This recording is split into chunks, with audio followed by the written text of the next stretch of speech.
Oh, I guess we're. Mi gente, you already know who it is. It's Danny Limelight. And I need all of you to subscribe to According to Woods podcast on Facebook, YouTube, and all other platforms.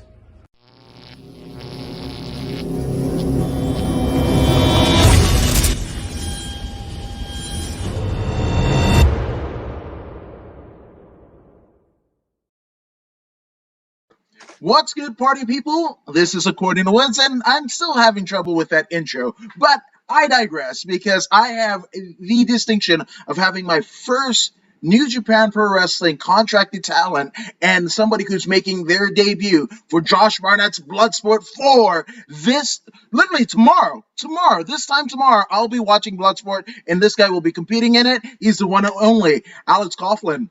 Alex, what's going on, my man? Not much, man. I just want to thank you again for having me on the show. Love to talk about wrestling, fighting anytime, so I'm excited about this, man. Yes, and it is a fight. Of course, pro wrestling, to me, I think is the most pure when it's all about fight. There's will to win. There's wins and losses matter in championships as well. Blood feuds, all of it. So we're gonna definitely get into it. But how did the wild and crazy world of wrestling hit a young Alex Coughlin? Oh, man. Well, I first saw it. I had my best friend in kindergarten. His name is Steve. I went over his house one day, and he was watching it, and I had no idea what the hell it was, but I immediately fell in love.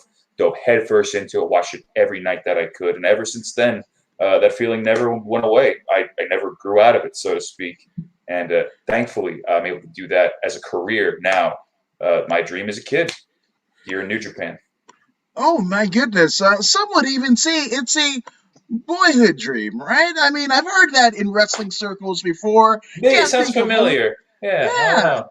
Yeah. Now, do you remember who were some of the notables when you were watching as a young lad? Oh, as a small kid, my personal favorite growing up, because he's been all over the world. But when I first started watching, Mick Foley was my guy, and yeah, just everything that he did. And turns out later, it wasn't even just because we're both from Long Island. That was a cherry on top later. Turns out I worked at the same gym that he used to go to, but years after I learned about, just a small world kind of thing. That was my first time realizing what a small world the wrestling world really can be once you're inside of it and really a part of it. But yeah. And after that, of course, a laundry list of other guys. There's no point going into it because it's just going to be an hour of names.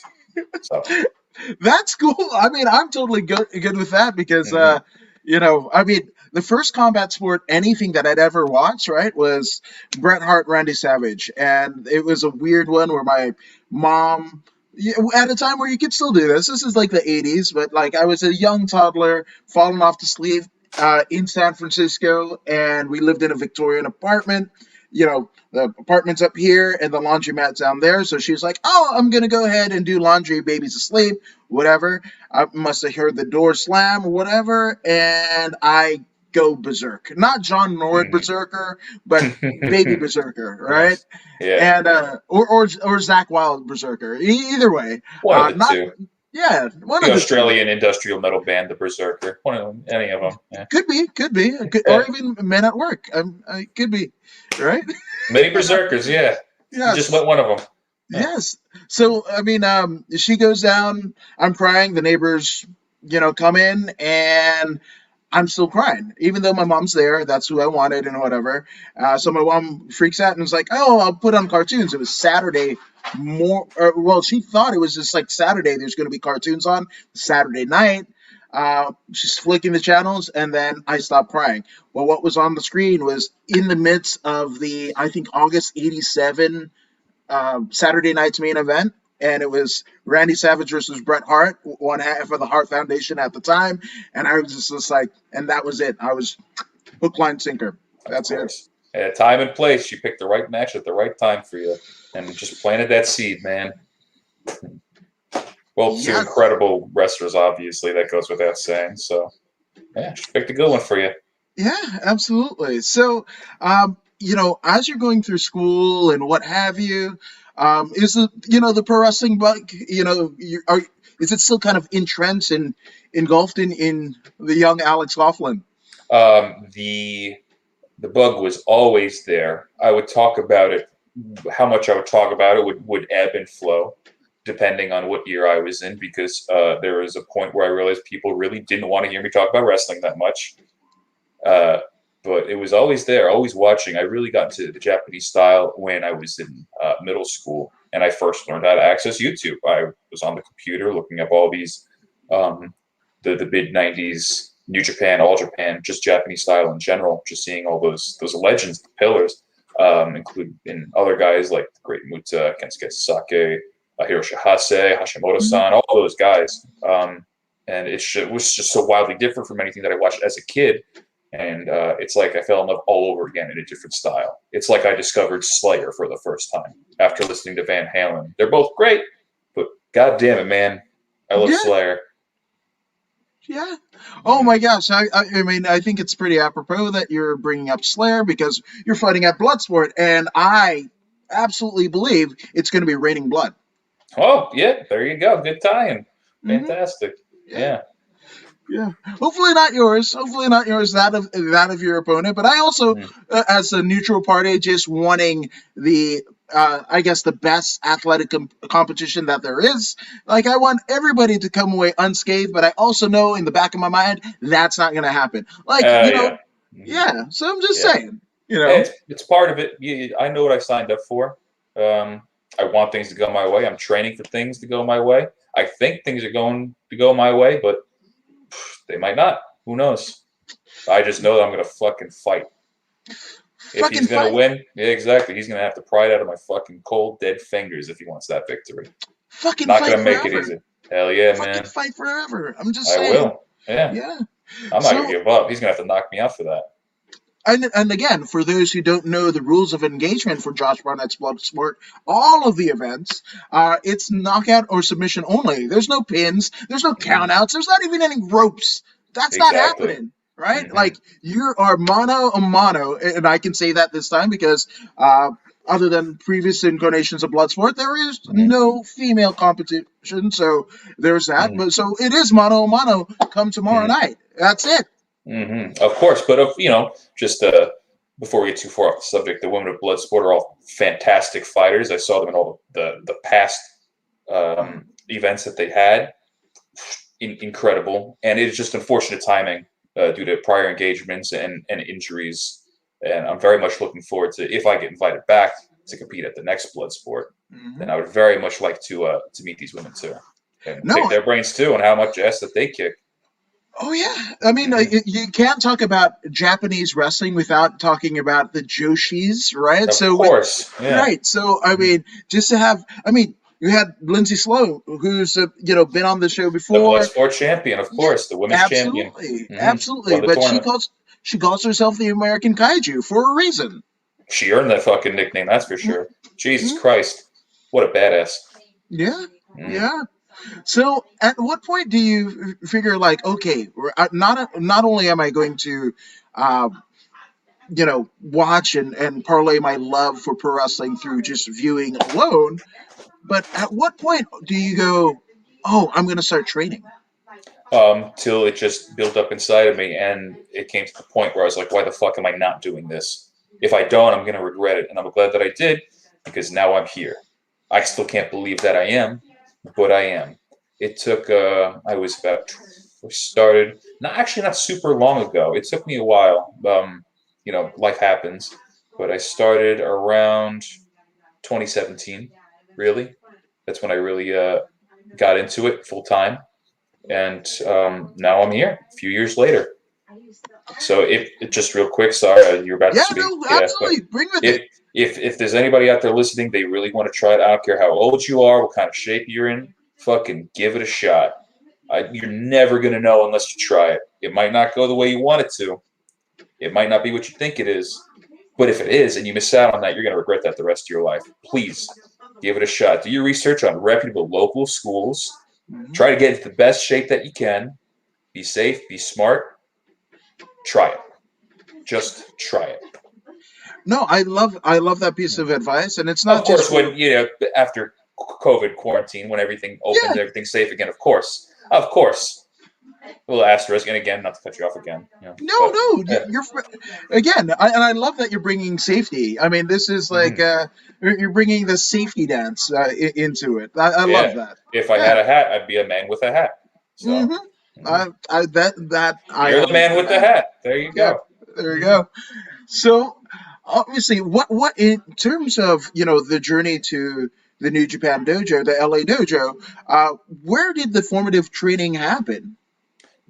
I'm sorry. You mean where did I originally start training, or how did I get Yes, into the LA? Oh, the original training. There's a yeah, school in Deer Park on Long Island, New York, about 10 minutes from where I grew up, called NYWC, the New York Wrestling Connection.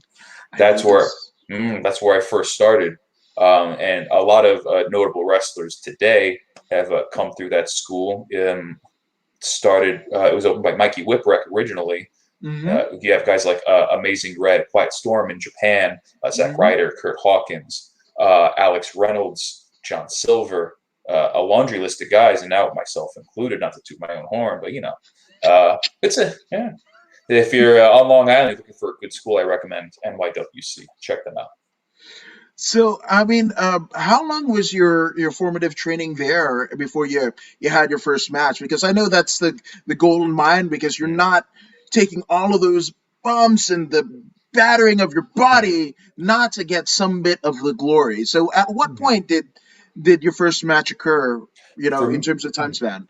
Yeah, for me personally, it took me about 4 months to have my first singles match. I did a battle royal beforehand, but I wouldn't want anybody out there to compare numbers. It's not a race. It's when you are ready. Everybody's going to be different. Just because somebody debuted in a shorter time than you did, or if somebody started after you and they debuted before you did, they might have quote unquote lapped you. It's all about when you're ready.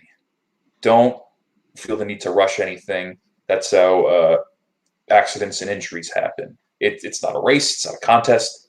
Uh, make sure you understand the basics and can do everything safely before you agree to do and you have your first match. But for me, it was about 4 months. And yeah, ever since then, I've been trying to do more and more and more, just do as much as I can for the experience, which will eventually lead into the LA Dojo. Yes. So, in terms of getting your formative training, were there any, and especially as you're going into your career, now you had a strong influence. I mean, an influence on you with Japanese wrestling, right? But Yeah. did were there any particular talents or wrestlers that maybe you didn't appreciate as a fan, but you appreciated much more now that you're kind of learning the ropes? Oh, it's crazy. And that doesn't just go with wrestling. It goes with any industry you might be in, whether it be music, acting, anything, any sort of art, any sort of media. It just becomes different. You learn the little tricks, things that you don't necessarily even register as someone just consuming the media or viewing or enjoying it as a fan, but as somebody who also understands the trick of the trade and the process of how things are done.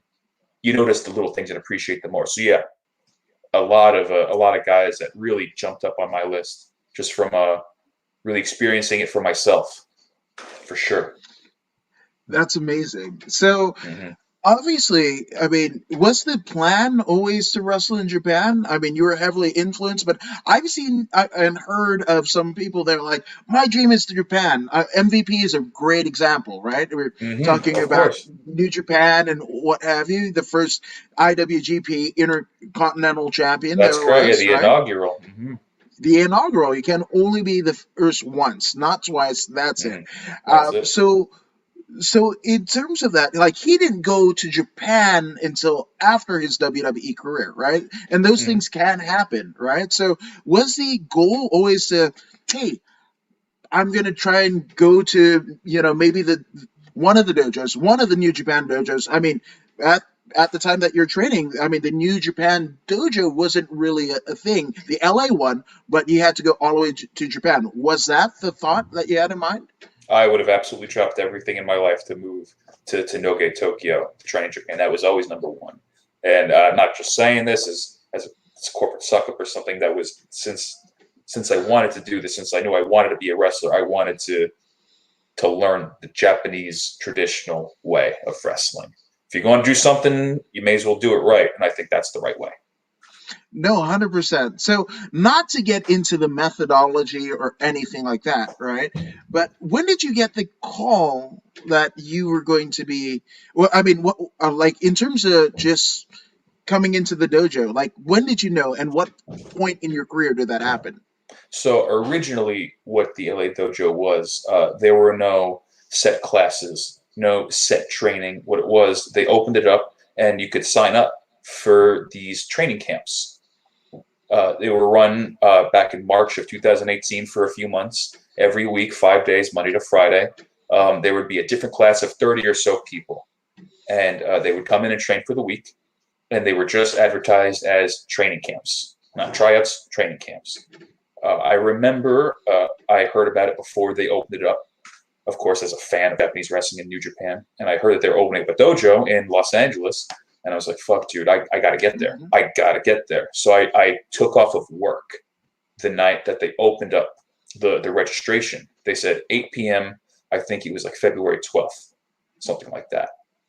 And me and my friend from NYWC, Che Guzman, shout out. We both hung out at his apartment, both had our computers, and we logged in at exactly 8 p.m. on the dot, filled out all our shit, and sent it in. And the email that we got, the confirmation was like, okay, if you don't hear from us within 5 business days, sorry you didn't get picked. So we're like, okay. 3 weeks roll by, and we get the email saying that we get picked. So we're like, holy shit, thank God. So we get the plane ticket, we book the hotel, and we fly out there and we train. We're still just thinking that we're training. And we didn't even know who the trainer was going to be until after we already got accepted. We were just like, we're going to train at New Japan. Oh, fucking Shibata? Are you kidding me? This is fucking dope. And then we got really scared because we knew it was going to be super hard. Mm-hmm. But then we got there, met a bunch of great guys. You know, we were from New York, flew all the way across the country, coast to coast. We were like, all right, man, we flew the furthest. We flew 2,500 miles. We want this the most. We get to pick where we get to eat if we get in a group of people because, you know, we're the biggest tourists. And there are people from China, Germany, Iceland, Australia, all trying to learn from New Japan, from Shibata-san. And we're like, fuck, okay, I guess we're going to Buffalo Wild Wings and Chipotle all week because, you know, they came from further, they win. But at the end of the camps, they quote unquote scouted a few people and they kept it kind of secret. So out of all the camps, out of all the groups of however many hundred people, me, Clark, and Carl were the 3 that they decided to bring on full time as students. They offered us the position, and of course, we all immediately accepted. Wow. I mean, again, it's the reverberating theme of a boyhood dream come to life. Obviously, you know, pain, sweat, blood, tears to kind of get there, you know, but again, having your mindset, you know, so strong in your resolve, so strong in your will, you know, that other people in other facets of your life, people that you went to school with, they're doing this, they're getting married and everything, all that is on the back burner because you are so focused on making sure your dream gets to be where you need it to be. You got to put in the work. You got to do what you got to do. It's a tough business, and to make it at the top of where I want to be, my goals, I got to put 100% into it, and that's what I have been doing, and that's what I'm going to keep doing until I get there. Just because I got signed or I'm training at the LA Dojo, that doesn't mean I'm going to stop. It's not, I got here. This is not the time to relax, and I know that, and I'm not going to. I'm going to keep working just like how I got here. What brought me to the dance, that's what's going to get me to the next level, too. I'm going to work even fucking harder. No, 100%. And again, we're not getting into the particulars, right? But just the feeling, because Don McGuire of the Fighter's Voice wants to know, what was it like training under Shibata-san? That's it. I mean, of course, you had intense training at NYWC, but this is a different level. Well, if you know anything about Shibata-san, if you've seen any of his matches, you know anything about his career, also as a former professional fighter, too, for 4 or 5 years. It's I don't know how else to put it besides, it's probably exactly what you expect. Rigorous, hundreds of squats and push-ups, neck bridges, Superman holds, even before we start getting in the ring. Intense. Intense is probably the one word I would use to sum it up. And I wouldn't expect anything less. I mean Hmm. and it's crazy because if you've seen any of Shibata-san's matches or any any of his fights, he's got this quiet intensity, and Hmm. it's always been said in wrestling, right? This is your facials, the expression, right? That tells the story. That draws money, right? But he's almost intense in not a lot of things are going on with the facials, but you know exactly what the fuck he's about. He is the embodiment of uh, the quiet before the storm, and actions speak louder than words. And that's why he's, not just my favorite wrestler, which is, and it might be dumb to say because of course he's my trainer, but why I'm so fucking proud to be where I am training underneath him of all people. No, 1,000%. Now, Don McGuire wants to know. Obviously, 2018 wasn't that long ago. It seems like forever ago, mind you. Yeah, it You really know, does. Yeah. right? But you getting in, right? He wants to know how much did the COVID impact your rise? Especially what was to happen before lockdown happened. It's crazy because literally COVID shut down international travel the day before I was supposed to go to Japan to compete in the New Japan Cup.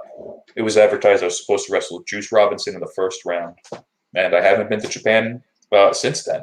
It's this day, very difficult. But when life gives you lemons, man, we've been kicking ass here with New Japan Strong airing every Friday. We had the inaugural shows with Lions Break Collision, the first match of which was me versus my dojo brother Clark, where we fucking showed people what the LA Dojo was all about.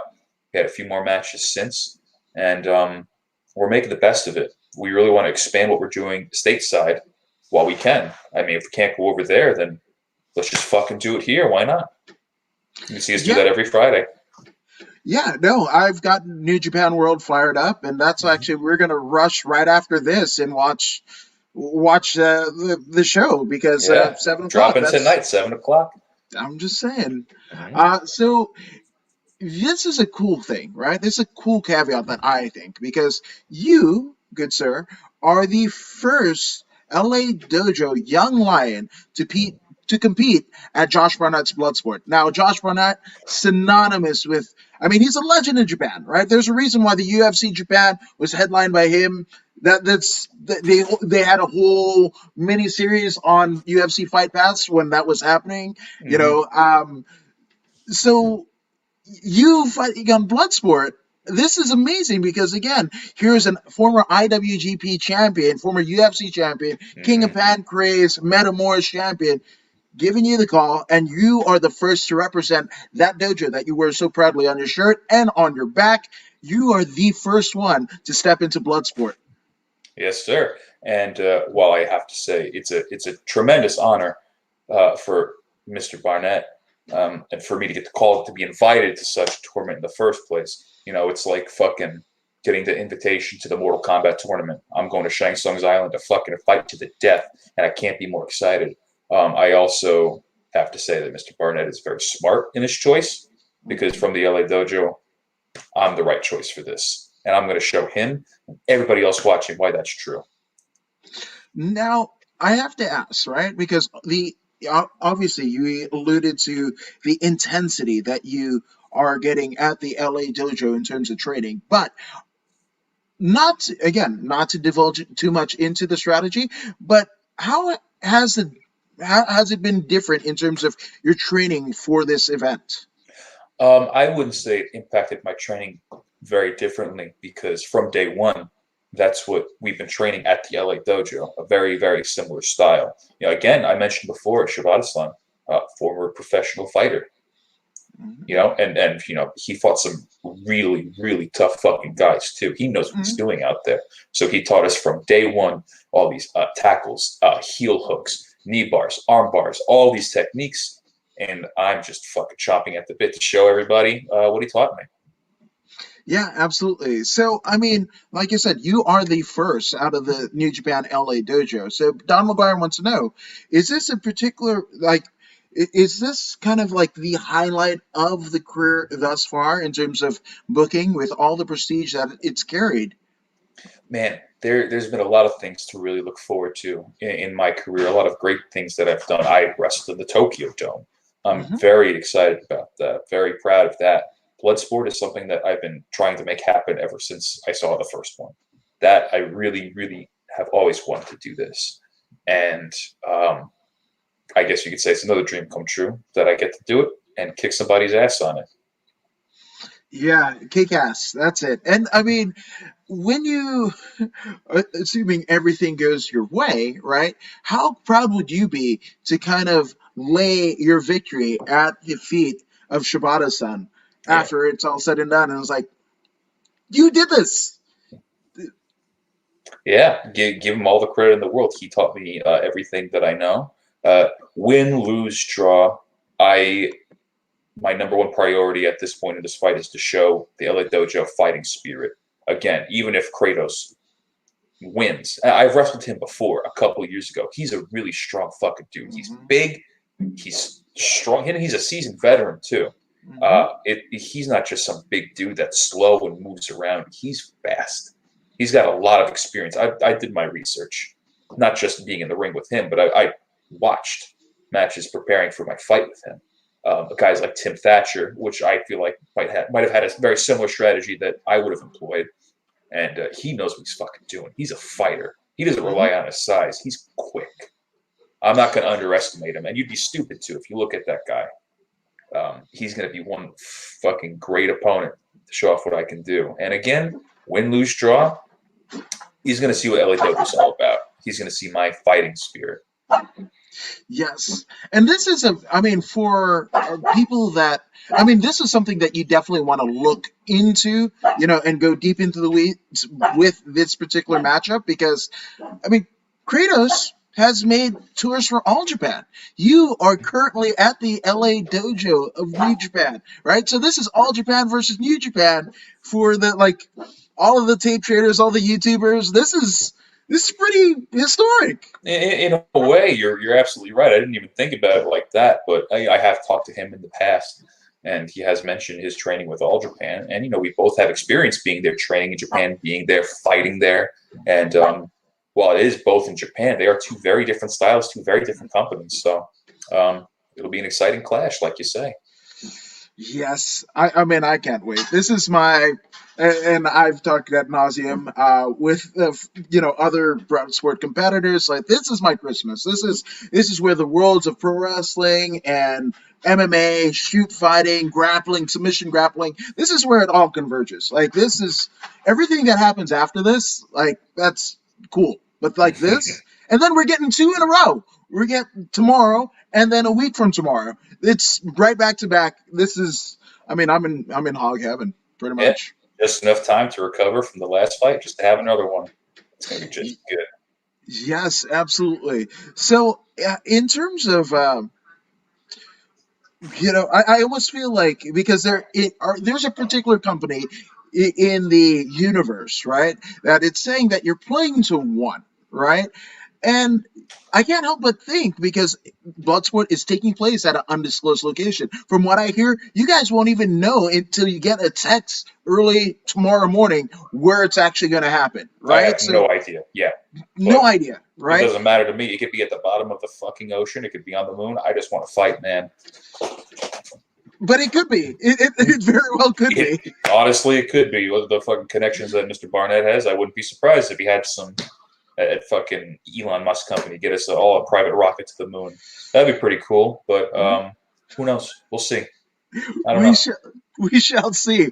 And SpaceX is not too far away from the LA Dojo, so I will put that caveat out there. It'd be convenient. Just saying.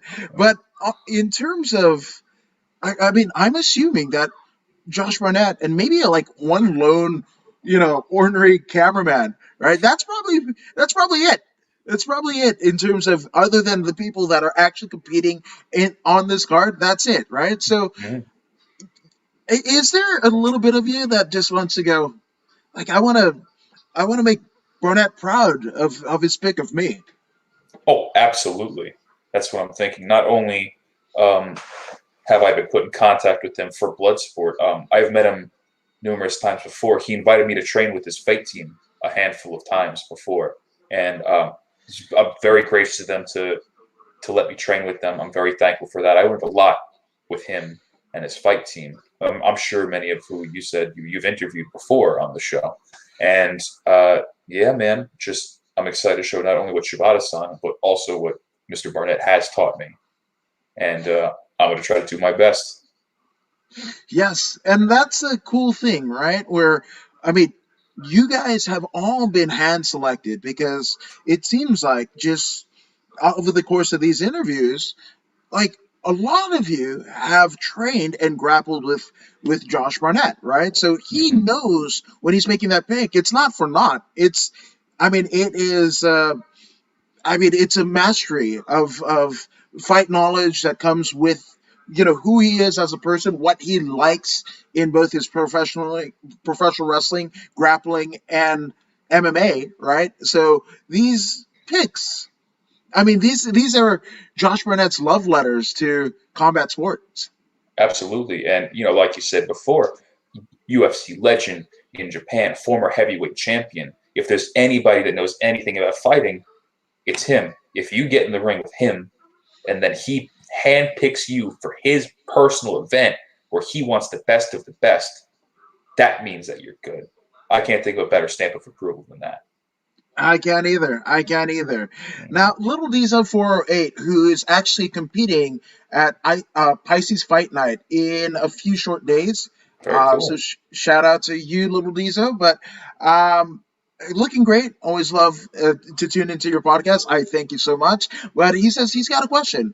Do you get nervous before matches? And if so, how do you handle the nerves? Of course, it happens every now and then. I try to turn that nerve, all the nerves, the nervous feeling, I try to channel that into excitement, because they're very close bedfellows, being nervous and being excited. I try to use that energy for my match. Take a few slow, deep breaths, and then remember that this is what I fucking trained for. I didn't come up unprepared. This isn't the nightmare where I show up to school and there's a test and I didn't study and I'm in my underwear. No, this is what I've been doing every single day for the past 3 years. So I know what I'm doing out there. I'm going to be fine. There's no reason to be nervous. I love it.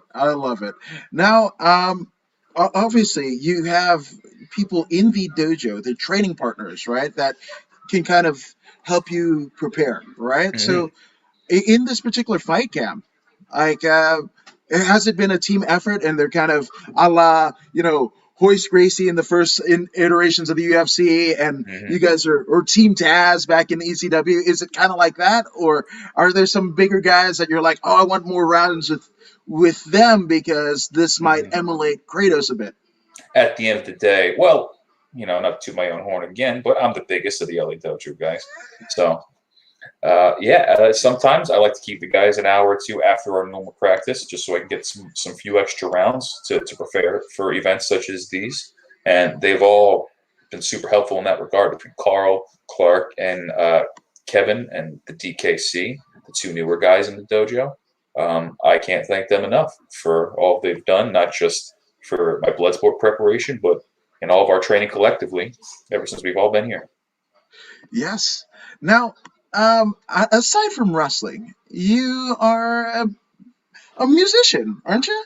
Yeah, it's been a little while, but that was my first passion before I stepped foot in the ring.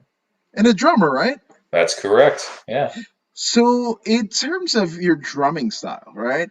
Were there any drummers when you first started to beat the skins, so to speak, right? Yeah. Were there any particular ones that you were listening for? Literally, the reason I picked up a pair of drumsticks was Dave Lombardo from Slayer. Yeah. It was, I was very young. This was 2006, maybe. And for Christmas, we woke up one morning. It was me and my 3 siblings. And instead of, all of us each getting our individual presents, there was one big present in the back. And it was a beginner's drum kit. And we're like, who did Santa bring this for? And they were like, it's just for all of you. You fucking play the drums. You can do it, any of you. And we're like, cool. But secretly, my parents bought it because my brother was super hyper, and they thought it'd be a good idea to get him to tire himself out so he wouldn't stay up till 1 o'clock every morning. and make him late for school. But he never fucking touched him. And then one day I was listening to Angel of Death, and I heard the double bass, and I was like, shit, how does he play that fast? So I picked up the drumsticks, and I tried to go that fast on the floor tom, on the shitty little first act beginner's drum kit, and I just couldn't do it because, I'm a stupid 12-year-old kid, 11-year-old kid. Like, of course, I'm not going to play as fast as Slayer, but I took that as a challenge. And ever since then, that's the drummer I've most tried to emulate. I, of course, since then learned how to play double bass. It's not a floor tom. I had a double pedal. And still probably the most fun song to play, Angel of Death by Slayer. But literally, Slayer is the reason I ever picked up a pair of drumsticks. That's awesome. Now, in terms of your fight style, right? Mm-hmm. Do you think you're a bit Dave Lombardo-esque in your fight style? I mean, like you're using your fists as that double pedal and just... I can see a lot of parallels, actually. They called Dave Lombardo the godfather of double bass because at the time, Rain and Blood, Hell Awaits that came out, the early to mid-'80s, nobody was going that fast. I feel like with our training and how hard I hit and how fast I can go, again, for a bigger guy, I can move. I'll take you down a few times. You're not going to see me take those shots. I definitely see some comparisons there. Very apt analysis. I appreciate that. Anytime you can compare me to Dave Lombardo, please feel free. I love it. There we go. I am not a drummer, but I like to think of myself in the Phil Collins kind of drummer style because I'm also balding. The singer-drummer combo. Oh, yeah. Yeah. The multitasking. No, I'm not, but I thought it might be fun. I mean, look at the hits that guy had. I'm just saying. Man. Genesis, and then his solo career. Fuck, man, come on. Yeah, just never miss. Nothing but hits from Phil Collins. Did the entire fucking Tarzan soundtrack. Even just the fucking that 2 or 3 second fill could have carried him the rest of his life, but he chose to just make more magic. Yeah. That's the kind of guy he is. Yeah, it's scary talent. My goodness. For sure. Now, when the call comes, I mean, how does it happen that your inclusion of Bloodsport? Like, is Barnett in kind of your relationship with him at this point? Does he make the call? Like, how does that happen? Yep, I was personally invited, and it was great. Of course, I'm a contracted New Japan talent, and as a young lion, we typically don't do outside events besides New Japan itself.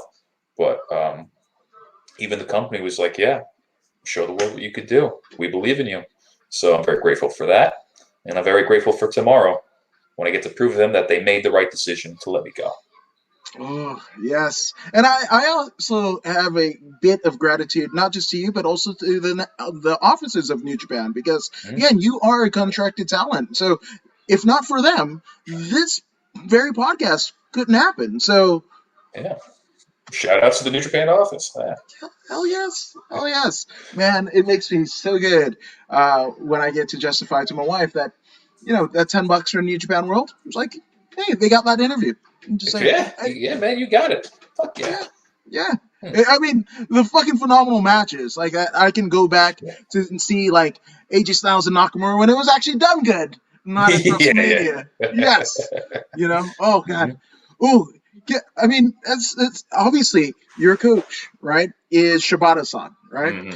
My favorite wrestler right now, right, outside of New Japan, because they're all my favorite wrestlers. Chaos, Bullet Club, like, even the story of the young lion, like, it's so fucking great.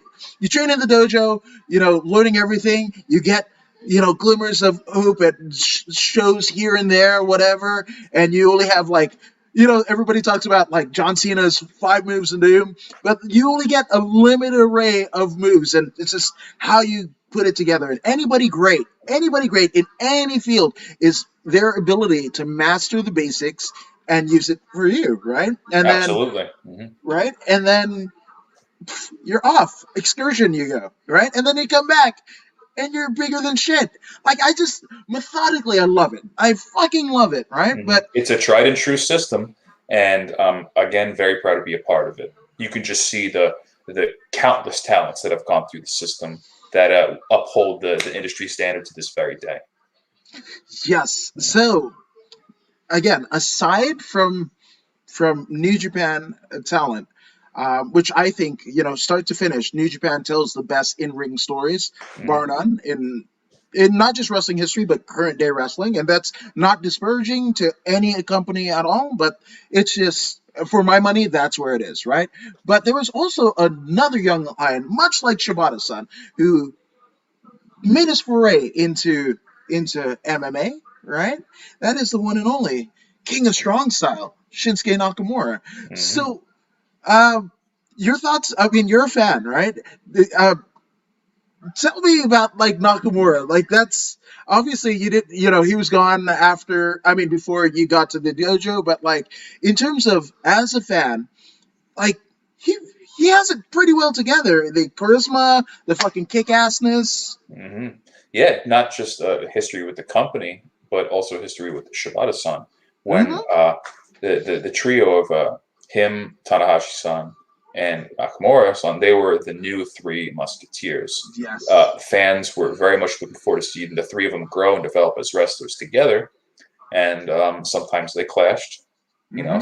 Some classic matches there, and it was fantastic watching just the chemistry that just those two together had uh, later in their careers and even early on. And you speak about Nakamura in general. Talk about a guy they had a lot of faith in, and he proved them all right at a very young age. They gave him a lot, and he withstood the pressure and he knocked it out of the park. I think he's a fantastic talent, and I look up to him in a professional capacity, and I would love to wrestle him someday and try to see how the old King of Strong style comes against the new teachings of Shibataism. Yeah. Holy shit! Oh my god, that is Sung Tzu. Like that's the art of war. Fuck, man. That's great, and especially you are a direct lineage, right? Of Absolutely. Shibata's son. Oh Hmm. fuck, man. How cool would Uh, that be, right? oh, I that's some goosebump shit right there. Like literally hair standing on end. Hmm. Now, obviously, in your training, right, you're watching a lot of tape, and that's going to continue right after this podcast and watching New Japan World. Of But course.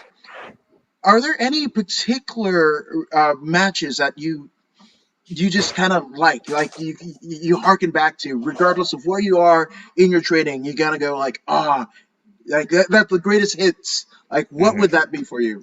Yeah, it's not so much specific matches, I would say, than wrestlers themselves that I'll go back and study.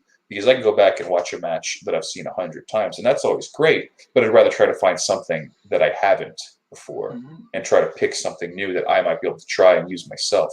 There are a lot of guys, of course, besides Shibata-san, who I've studied extensively. There are other guys, an old rings competitor, Volkan. Okay. Yeah, Tenryu-san, Tenryu Genichiro, Hashimoto-san, Hiroshi Hase. I'm a big fan of very old school Steiner brothers, their time in Japan, where they kicked ass. There's a lot of people that I really look up to and try to emulate to a degree. Dynamite Kid, I get that every now and then, which would be Hmm. very cool. The British Bulldogs themselves, both of them. The Can-Am Express, um, Furnace Danny and LaFon, Crawfat, yeah, yeah, yeah. LaFon Crawfat, fucking just old school powerhouses and Japanese strong style.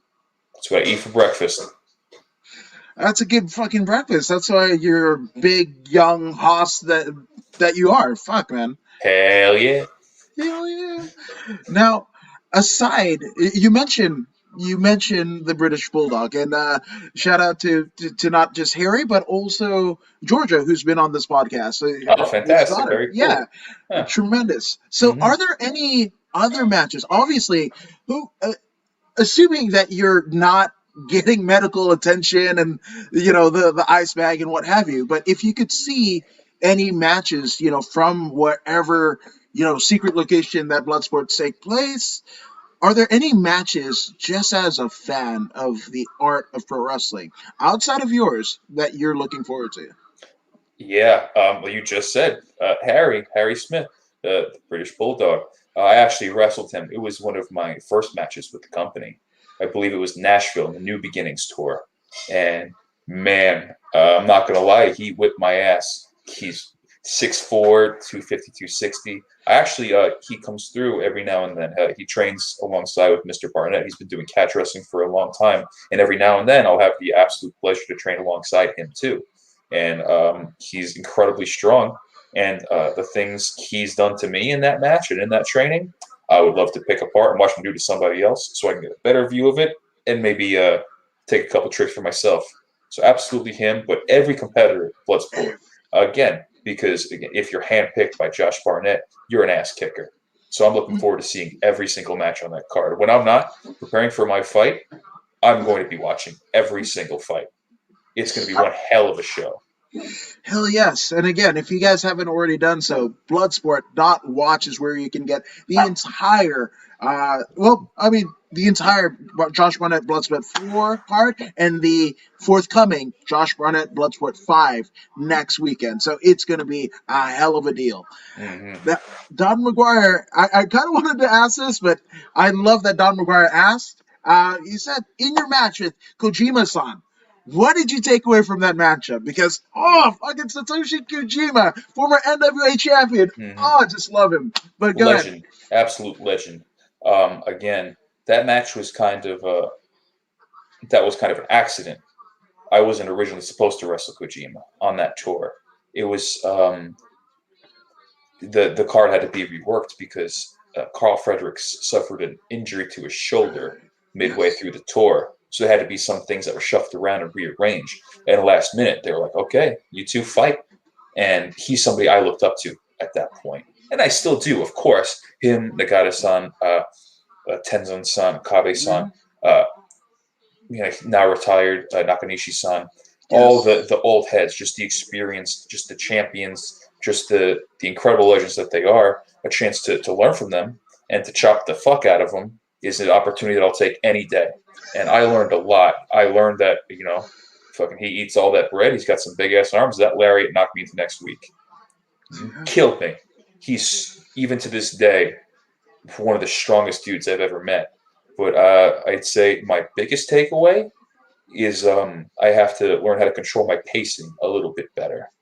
Because I let him control the match for the most part. I made the mistake of playing his game as the seasoned veteran. I should have stayed in my own headspace and made him come to me. That's something I'm going to do from now on. Yeah, I mean, and I think that lesson, right, and especially in a literal legend that is in front of you, and you could learn it at that rate because that's high pressure, as high a pressure as you can get, right? But I think that it's going to serve you well come Bloodsport. Absolutely, and many people before me have tried to take down Kojima-san, and a lot of greater wrestlers than me have tried, and he knocked him out in less time than I lasted. I lasted a good 9-10 minutes, and I'm goddamn proud of that, especially seeing who I was in the ring with. And I don't know if I'd be here today without that experience. And I'm definitely going to take that one in particular to heart. My fight tomorrow, Kratos, who's another huge dude. Again, nothing to sneeze at. And I'm going to try to make him play my game, just like what I should have done with Kojima-san. So I'm a directly related instance right there. Yeah. I got asked, as a young lion, have you been to Tokyo Dome? Oh, yeah. They did Wrestle Kingdom 14, which was the first ever 2-night Wrestle Kingdom event. Yes. On the pre-show of the first night, there were 2 matches, and one of them was the Young Lions in Hanare, LA Dojo, and To Hanare against Uemura, Tsuji, Okabe-san, and Honma-san. So we were able to open the Tokyo Dome for the first ever 2-night Wrestle Kingdom event, and Josh Barnett's Bloodsport is a tremendous honor. It's a huge highlight, but I think Wrestle Kingdom they're neck and neck as far as just how happy I am that I had the opportunity to do that, and I'm fucking proud of what we did that night because we came out on top. Not only was it the first match of the first ever dual night Wrestle Kingdom, it was the first New Japan match of the new decade, of the 2020s. We open it with our hands raised in the air afterwards because we kick ass, and this is going to be our decade. So please, please keep an eye out for the LA Dojo in these coming years, because if you don't, we're just going to pass you by. You're going to be sad that you missed it. Fuck yeah. Fuck yeah. So, I gotta ask, knockout submission only, Bloodsport, that is the terms of conditions. So, a prediction from you. As far as how I'm going to finish the match, Yeah. well, as a young lion, we religiously train the Boston Crab. I can squat and deadlift near 600 pounds, so I don't care how fucking big Kratos is. I'll throw him around. I'll get him on the ground. Once I hook his legs, I turn him over. It's over. There's no rope breaks. There's no ropes. There's no escape. I'm going to break him in half if he doesn't tap out. Damn right. And Don McGuire says, "Damn Woods, you're turning me into wrestling fanatic, as well you should be. I'm not going to dissuade that at all. Keep it coming. Hell yeah. Hell yes." So, and Don McGuire has literally photographed and interviewed some of the pantheons of MMA history. So, for him to come over to our side, we've been expecting you, good sir. That's really cool. Thank you very much, Don. Keep it coming. Let it take over you. Absolutely. So obviously, there have been a litany of people, not just here in your preparation for Bloodsport, but in your personal and professional life. So let's get some shout outs out of the way, good sir. Okay. Like I said before, my good friend we both started NYWC together, Jose, Che Guevara, not Che Guevara, Jay Guzman. He's a good friend of mine. I wouldn't be here without him. A lot of people over at NYWC, Mike Mistretta, Shane and Curse and Forge, all those guys. My family, my mom, my dad, my brothers and sisters, and Zicky Dice, Lord Cruz, all the guys from the LA crew. You know who you are, and I'll see you guys soon. Damn right. Now, for those that want to see a bit more of you, Alex Coughlin, where can they find you as you march into Bloodsport tomorrow night on social media? Oh, well, of course, you could watch me tomorrow on www.bloodsport.watch. You can get both pay-per-views for this week and the 20th next Saturday for only $30, which I think is a steal for how much blood you're going to fucking see. But beyond that, you can find me on New Japan Pro Wrestling World. They air strong every Friday night on top of all the Japanese events that are still going on across the ocean. And you see all my backlog with New Japan. You can find me on Instagram at something deadlift. Couldn't think of anything better at the time. And I'm on Twitter at Alex Coughlin 93. So you feel free and ask me a question, do anything like that. Always open, man. Tremendous. And Don Guar, as we kind of close it out, says, wishing you and the tremendous warrior that is Kratos, like, awesome, good skill. Shout out to Josh Barnett's Bloodsport and Barnett himself. Yeah, thank you, Josh Barnett, because if not for him, this wouldn't be possible. So shout out to you. And again, Bloodsport wouldn't be here where it is. Yeah, thank you for everything, Mr. Barnett. I'm going to make you proud tomorrow. Damn right. So again, if you guys don't already know, Josh Barnett's Bloodsport 4 and the forthcoming 5 will be live on bloodsport.watch. So go ahead and get it. You can get both events for less than $40. That's a hell of a deal. Absolutely. I am, you are, that's what's going on. So again, Alex, thank you so much for joining us here at According to Woods. Thank you guys for tuning in and chiming in with your questions. And if you haven't already done so, go ahead and like, share, and subscribe to the According to Woods podcast on Facebook, YouTube, and Twitch. And I mean, Alex, you're subscribed, right? Of course. Why wouldn't I be? Yeah. Exactly. Anything less? Absolutely. Anything less would be uncivilized, right? Oh, 100%. Yes. But if you don't believe me, if you don't believe Alex, well, guess what? You're Zeta Zhang. Hey, this is Zeta Zhang. Make sure you